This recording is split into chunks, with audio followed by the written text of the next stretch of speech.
So ayun na nga, naimbitahan tayo ng Sunride bukas and McDonald's Philippines para i-celebrate ang Tour de McDo Bike Community sa Iloilo. Ayan. Pero syempre, dito tayo nag-celebrate sa Manila. So pupunta lang tayo sa meet-up place para i-meet ang ibang kasama sa Tour de McDo ride natin today. New merch incoming pala yan. Rekta Silangan collaboration with Daily Grind. Ayan, waiting na lang tayo sa release. Sibat na tayo dahil may dadaanan pa tayo sa Masinag. Mga makakasama din natin sa Tour de McDo. By the way, kasama pala natin si Mr. Going Bulilit Jan Manalo. Hey! So dadaan lang tayo ng Ortigas Ave, isa sa pinakamaluwag na kalsada sa Pilipinas. Napakaluwag niyan, promise. Kasama pala natin si Tito Al, isa sa mga bad boy ng kalsada. Hey! Ang tigas ng mukha, kababalik lang after 1 year.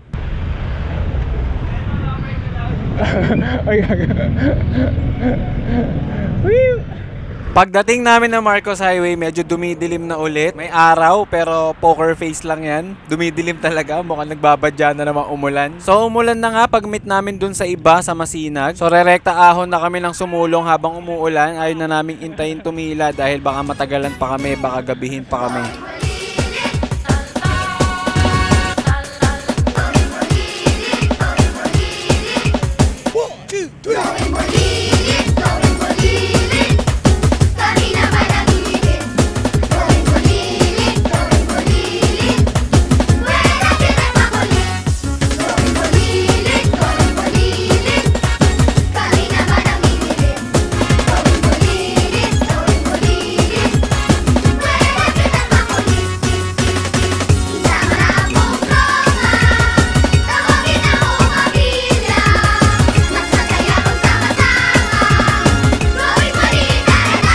So nag-decide kami tumigil muna sa Ahon Coffee para sana magpatila ng ulan tsaka magpatuyo ng kalsada dahil may kasama kaming dalawang naka-fix gear. Pero napag-usapan na namin na rumekta na kami sa McDonald's dyan sa may Inares para makapunta pa kami ng maliwanag doon. Kasi dapat ang plano namin magmamakdo kami sa may Taytay na sa may SM Taytay. Pero syempre dahil nga may mga naka-fix gear, nag-decide na kami sa may Inares magmakdo para habang kumakain tumigil yung ulan at matuyo ang kalsada pababa ng Tikling Taytay.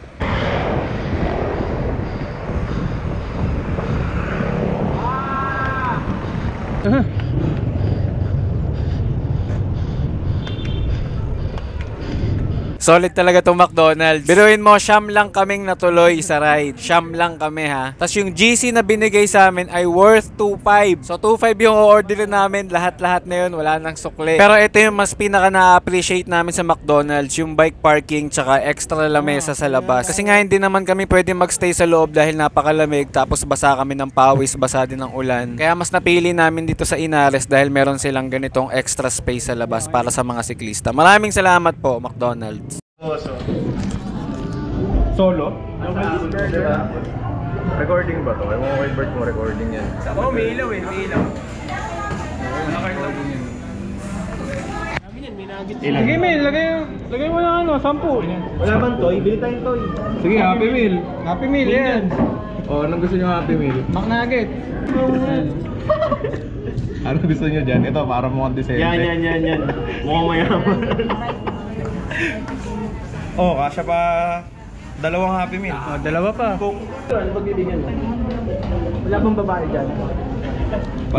Walang minion na babae pa rin na babae. Ito. At Taylor de.